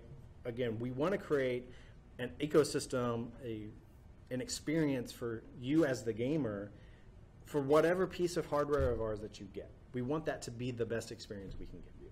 Well, I mean, they would have to follow suit, right? We have these keyboards, we have these mice, Right. our monitors. Yep. Um, Monitors it is harder feels- because that has the on-screen display. well, yeah, that I know. And you'd have to plug it in with a USB to make that all like be able to talk to each other. Well, I and mean, stuff. I get that, but when you have all these different pieces of hardware, they all still have the Alienware name on Right. it, and they should all have a similar experience Absolutely. that people are able to Yep. get. Is there some type of innuendo? No, it's just it's scary and dark down there. People are so gross. Look how dark it is. The only light is from my Aurora. There's a lot of wires too. No. Yeah. Oh, yeah. Back there, Yeah. there's a That's lot of from the wires. because that's from the D&D setup. I had everything very Clean. clean, and then we were like, we went cameras, so then I took apart that whole thing. Like some of the emojis. Yeah, people can put. We have custom Alienware emojis now. I think Yeah. I have one. I don't know. Oh, I know. Oh, you know? I Okay, know. I subscribe to it through my Prime. I have It's, the Prime thing activated. I Yeah. have our Discord channel stuff, and I subscribe to Nitro. So I don't subscribe to Nitro. I get I all of really the- thought about it the other day. I figured I'm using this so much, I should at least give them. I use it some all the time. money. You know how much I use it? I actually use it to take meetings. Yeah, I have people like because it's external like partners 2 clicks stuff. and you're done. They can do it on their phone. Right. Just go in and that's it. Yeah. Like it's great. This is Discord we're not talking about. Mhm. Not anything dealing with Alienware. Yeah. Just we like Discord. They gave me this jacket. It wasn't. I mean, they didn't give me this jacket, and I just opened the box and said, "Look, there's 3," and I got one. So Let's see. I actually want to address, how do you say that? what? Seranium? Yeah. Well, we have So, front here's the page thing. placement, so Here's we're the gonna thing. get people that And that's come in great. and say stuff. So yeah. But here's the thing right now. DDR4 GPUs. The prices are so high right now Yeah. that if you really wanted a new PC, your choices are really to pay more to DIY right now or to buy a pre-built. Yeah. There have been enough instances where Forbes, where Linus Tech Tips, where a lot of the definitive kind of places that you can go to get PC gaming information, They're saying this. they're saying this, and they're even before the price gouging occurred. Yeah. You could design a system and get a lot of the things in place that you can do as a DIY. But ultimately, the question was really, do you want to have individual warranty? Do you want to have individual parts to take care of and to manage and to do that level of research? I equate it personally to how people used to treat motorcycles and cars, right? I love motorcycles. I've had 8 of them. I like to tinker with them. It's fun and enjoyable. Same thing for me for PCs. I DIY my own system about once every 2 years. Even though I can get art from our hardware library, whatever I want, I do build my own because it's an experience and something I really enjoy. Yeah. But much like a lot of people would simply take their car to a mechanic now rather than try to work on it themselves. That's kind of the way that the situation is for PC gaming. Just because you buy something and you have somebody else build it doesn't mean that's lower in quality, doesn't mean you've gotten ripped off. That simply meant that you chose time, money, skill, knowledge. You're balancing that equation, and you said, you know what? It might cost me a little bit more, but if there's something wrong with that thing or it's designed improperly, I get to go yell at somebody other than myself. So that to me is where it comes down to. You can make fun of people that buy pre-builts all you want, but you probably didn't buy your own car or build your own car. You probably didn't build your own motorcycle, and that's the direction a lot of this stuff is going. Mm-hmm. So, make fun of us all you want. Yeah. Hi, people from Twitch. Yes. Hi, people from Twitch are angry. G10J24, I did see your message. Don't get upset. There's questions I need to ask you, but I need to ask you them offline because I need to know your region information and all that. Trust me, if you name bomb support with my name, they will crap their pants and they will help you. So, yeah, I'll get that information from you after the fact. I'm not going to do tech support live. That's not what this is for. If you need tech support right now to contact someone, go to Twitter at Alienware Tech. That is the Alienware Twitter social team, and they can assist you with support if you want to do that through direct messages with them. Yeah. And they're not trolls, right? Don't call them trolls. They're not trolls because they're a legitimate questions that come up.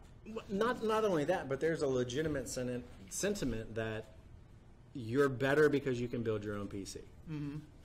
If that makes you feel better, that's actually great, right? Because I wish more people would be interested in PC, in PC gaming in general, in doing all of the stuff that we behind the scenes do and that we actually have fun doing. So building your own system, that's actually awesome, right? Congratulations. I'm happy that you were able to do that. The fact that you did it a week ago probably tells me you're probably using like now in stock or something to get your card. Yeah. Because I've seen decent prices like hit, like here's the availability. A minute later, gone, right? Yeah. So there are tricks and there's ways to do that, right? But the question for a lot of people is really, do you want to put up with that hassle? Do you want to know how to build your own thing? And if you do, that's great. If you'd like to want to know what we are doing and what we're experimenting with on the Alienware side of things, that's as equally as good, right? Know what everybody is doing, and you can actually have a lot of fun in the overall PC gaming space. It's the same idea of like, I don't like that game, so therefore you're a bad person for liking that game, right? Yeah. That mentality is something that's been in gaming for a while, and just, it doesn't make sense anymore. There's so many opportunities, there's so much difference out there from what hardware you're using to what games you're playing that this is supposed to be fun. Yeah. Go have fun, enjoy it. If you like what we're talking about, if you like what we're doing, great. Maybe considering buying one of our products. Yeah. If you don't.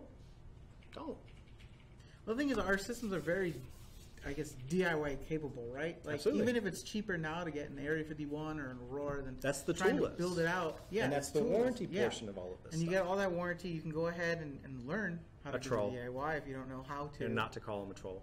What? What are you reading? Ha ha ha, what is even being talked about right now? Oh, just computers, dude. But you This can is get true. you can get a cheaper. You can get an Area 51, like an entry level one. It'll be cheaper than probably something that you can get out there on the market right now, building yourself.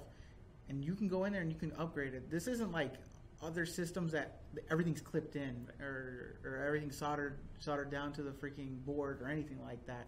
I mean, outside of notebooks, obviously, because of the thin design, you have to have all that stuff. Notebooks is a special category. It's a special I mean, you can category. go and Yeah. you can get special notebooks that are designed Mm-hmm. for tweaking and modification and really putting everything together. But those are a special breed in of themselves. Yeah. They're cool. Sega makes some cool stuff. I think Origin still makes some flexible ones. Like those are cool. There's it starts with a C and I can't remember the name of it. Clevo. Perfect. Yeah. Yes, exactly. Like they make cool stuff for people that are looking for that kind of a thing. Yeah. Right? But again, it's really about enjoying PC gaming as PC gaming, not necessarily you spent a lot of money and you built it your own self. You spent a lot of money and you got somebody else to build it. You spend a little bit of money and you're still able to enjoy the hobby.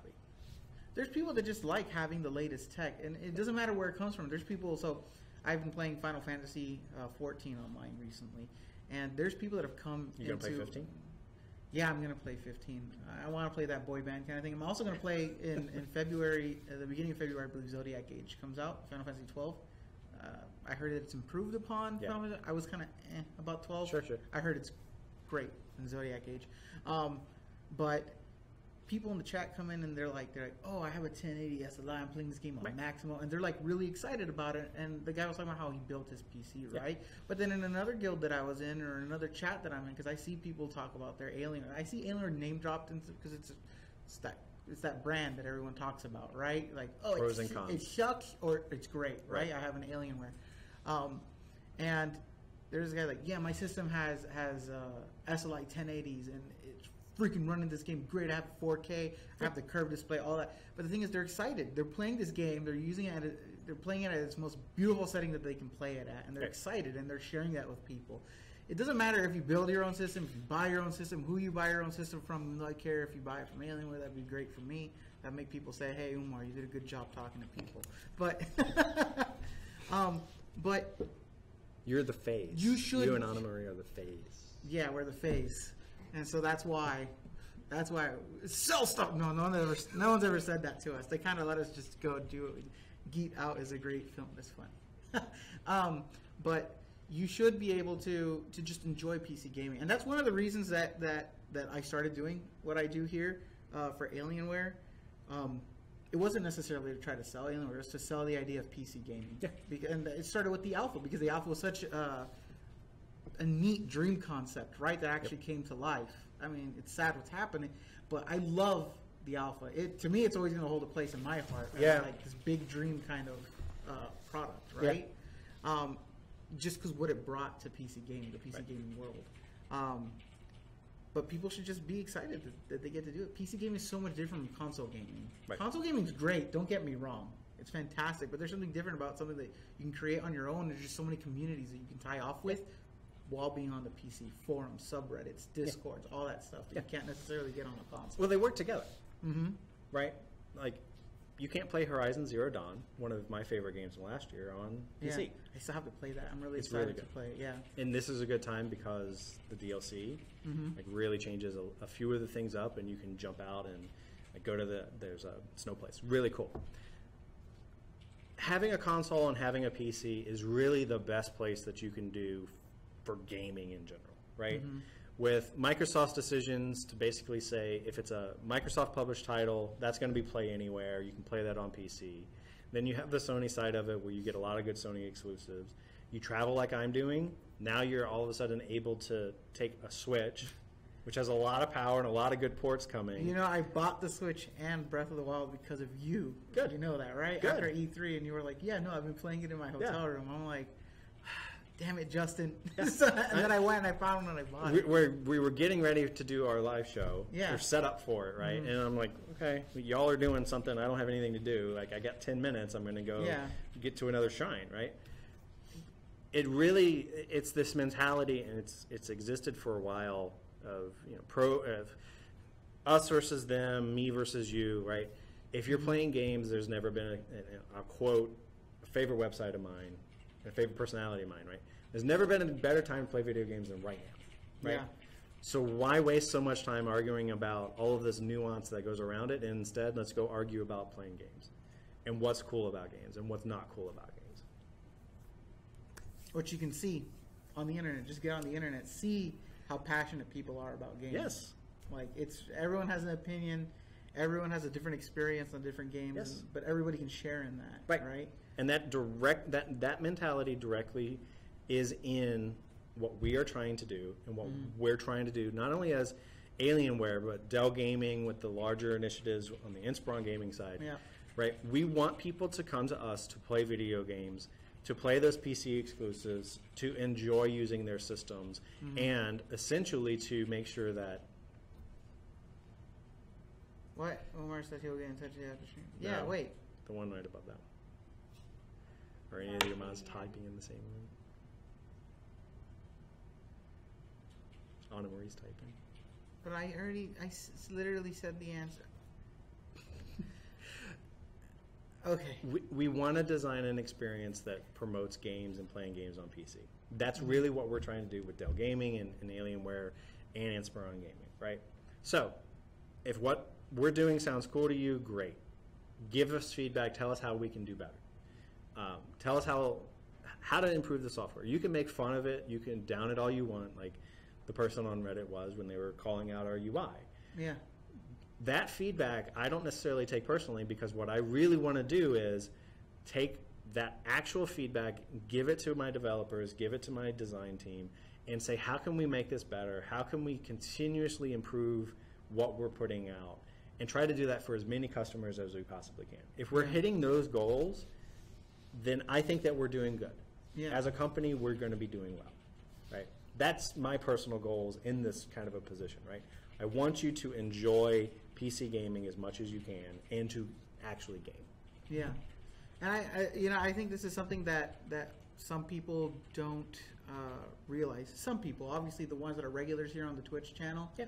But for those of you that don't go on Reddit, Justin and I think are like the only like Alienware people that are out there. Not to say that there isn't a commitment for it. It's that we were given the okay to go do this. A lot of companies shy away from allowing us to go out there and talk. If you go to other companies, and I'm not talking about just PC OEM companies and stuff like that. I'm talking about go look at the Panasonic or Sony or anything like that.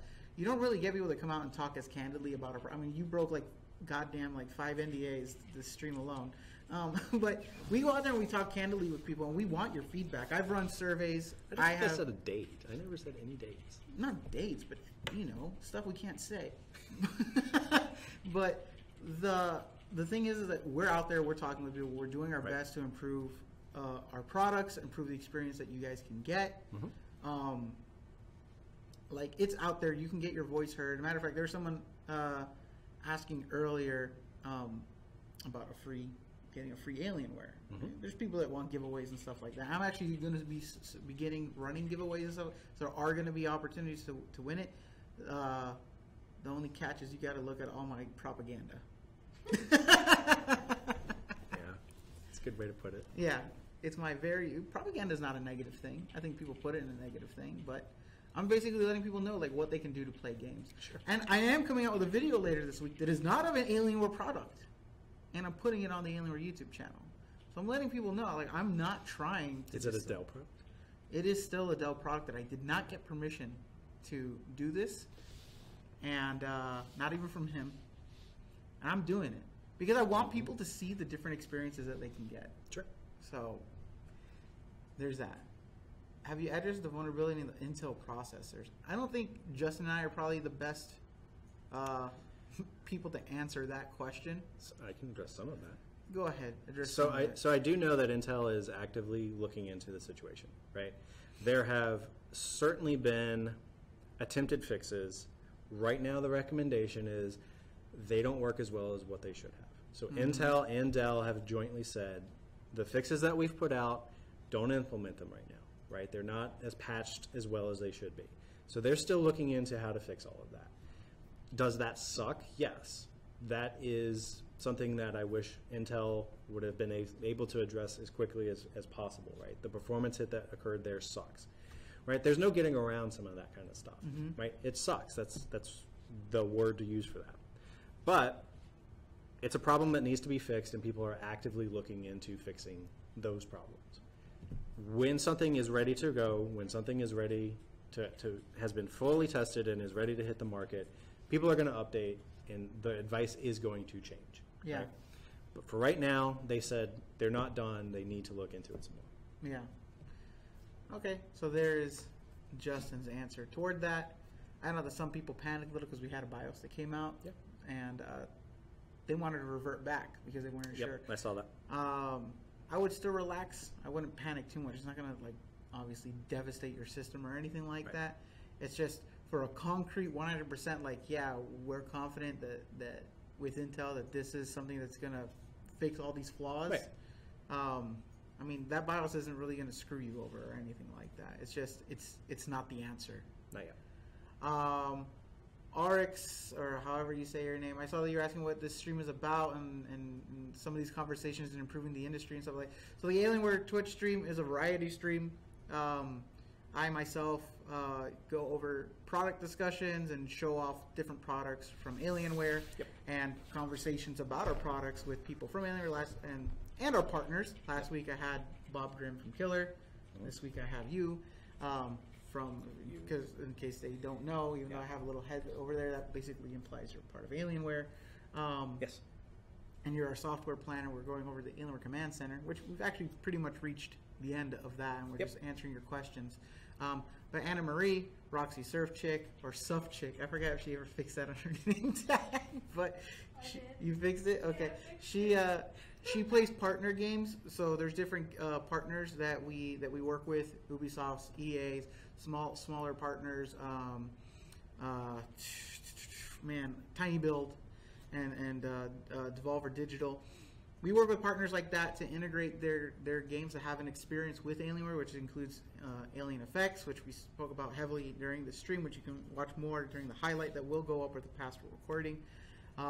As well as different fun games. She plays games with the community. Also is the admin for the Alienware Discord channel. My purpose on the Alienware Discord channel is to answer some of the tech questions and stuff like that, as well as use it as a meeting room for community advocates, people that use Alienwares and use them differently. For those of you that probably know, I Unlock is one of the guys that is part of that little group. People look up to him. He's the one that has some of the best thermal performance aftermarket solutions and guides for people. He's one of the guys that I speak with quite frequently. So yeah, that's what this stream's about, man. Gaming and talking about gaming and PC gaming products as well. So Dan almost has it right. It is Steam, Origin, Battle.net, GOG, League of Legends. League has its own launcher, so we had to build in some specific things. What about Fortnite? In Windows. So we didn't do the Epic launcher. We haven't done Tencent. So we haven't done... We've had a little bit more of a focus on North America and Europe. Of course, yeah. Right, to make sure that those were pinned down. So we can easily add on additional services and additional game capturing. There's also the ability to manually see all of the apps and games installed on your system. So as you're populating your library, you don't see something you want, that scanner will show you with an icon and a proper name all of those applications it can find that it actually searched through. Then, as kind of a last resort, that's when you can actually click off the kind of text file browser kind of thing, right? We have to go down and try to find the exe of whatever you're trying to look for. So we tried to make it so that we could capture as many of the games that are out there as we could, give you the ability to see all the things installed on the system, and then as the absolute last resort, you can go find it yourself. Yeah.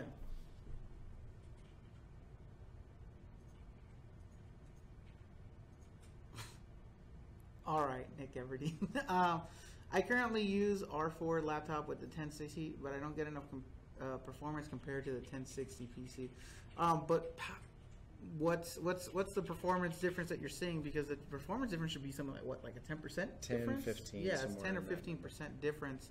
The laptops have tighter thermal, tighter voltage regulation, and the way that NVIDIA has actually set them up is they're trying to give you as close to desktop class as they can, but because of the typical thermal limits that are going to occur there, they do put in a tighter kind of confine, right? So generally speaking, you should be 10 to 15 compared to what a normal desktop would give you. And you can also see comparisons like that. If they go to like the 3D Mark scores that are put up online publicly, they can see the systems that were used and what have scored in there. And they can see, similar to their own GPU, where they should be ranking toward. Absolutely.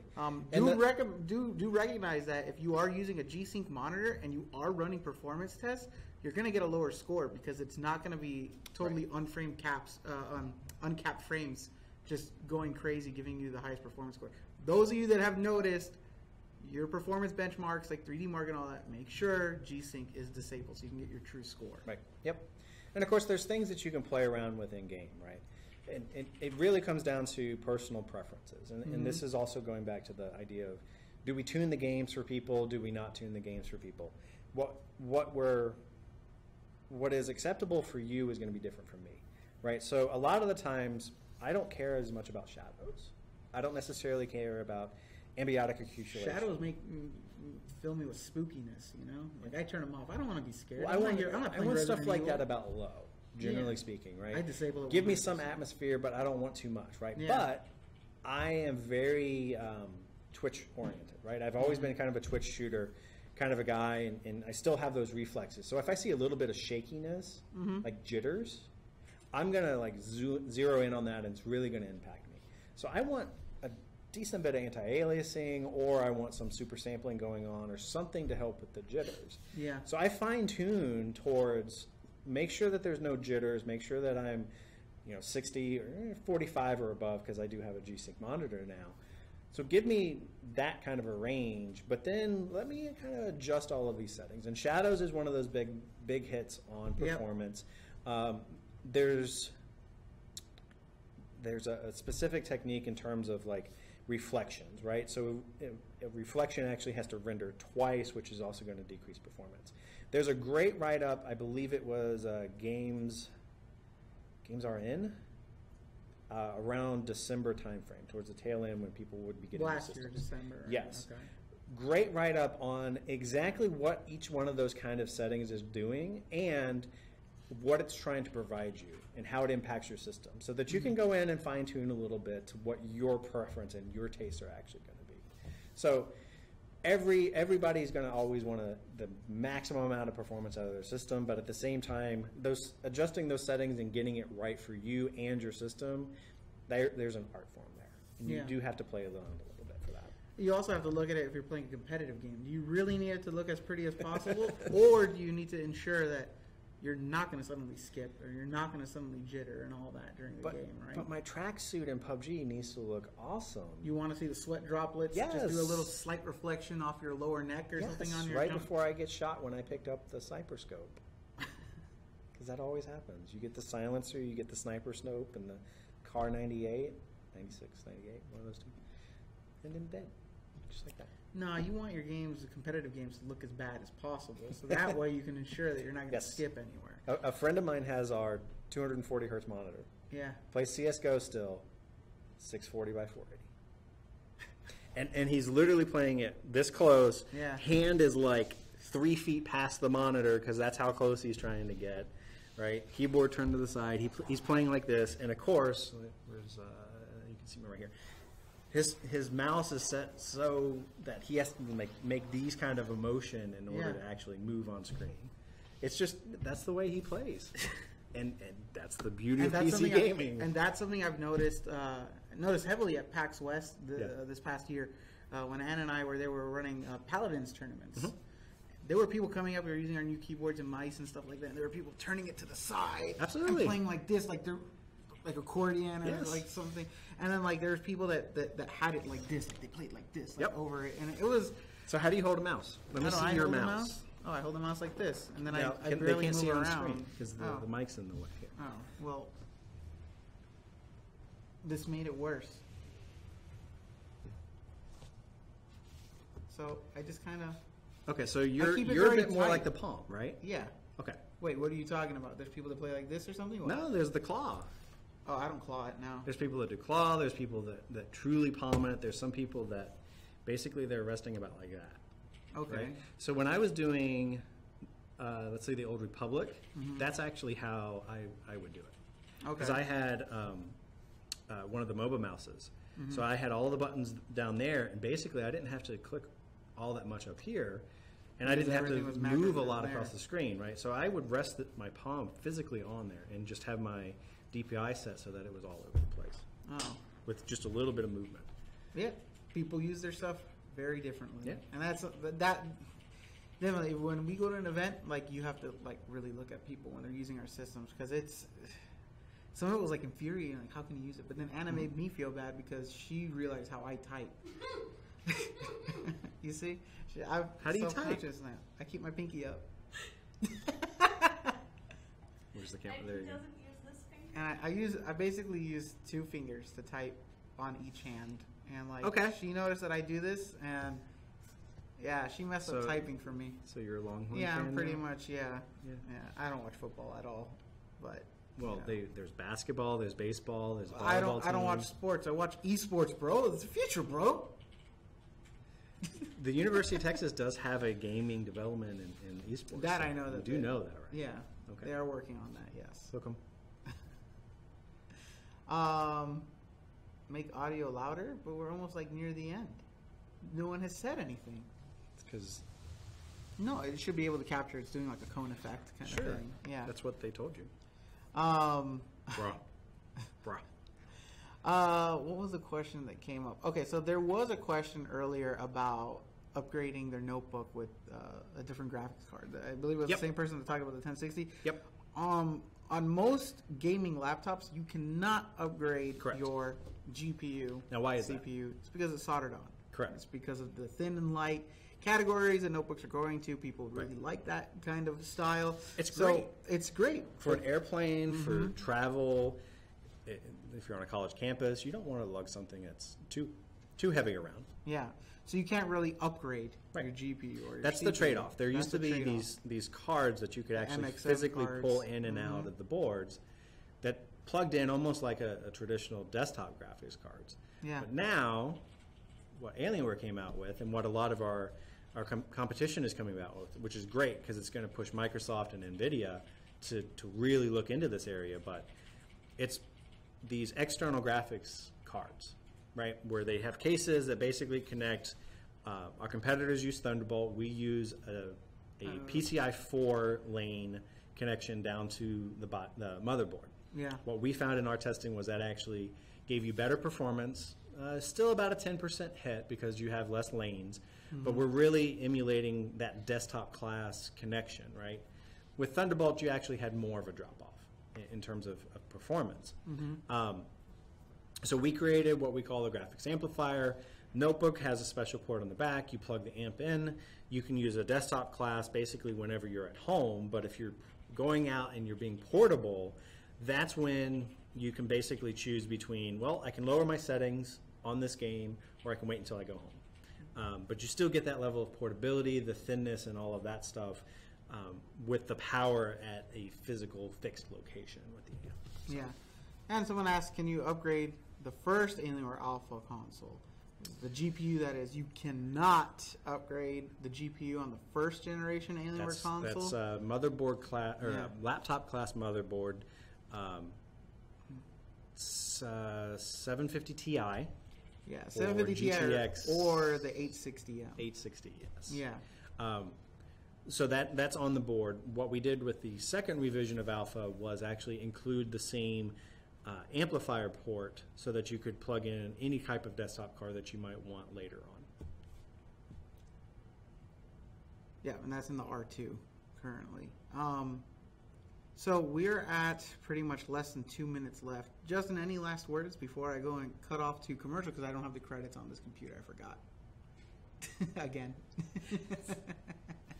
I gotta go my drive. Okay, so Reddit. I am on Reddit most of the time. I'm a lurker primarily. The Raven X2, my previous account got hacked, so I had to delete that. Control and delete that. So that's me on Reddit. You can send me direct links. You can send me PMs. That's fine. On Twitter, it is the Raven X at Twitter, essentially, right? So just at the Raven X. That gamer ID basically is everything for me, right? Steam, Xbox, on Discord as well. Discord, yep. Do I have you labeled as an Alienware employee on Discord or no? Yeah, you had to.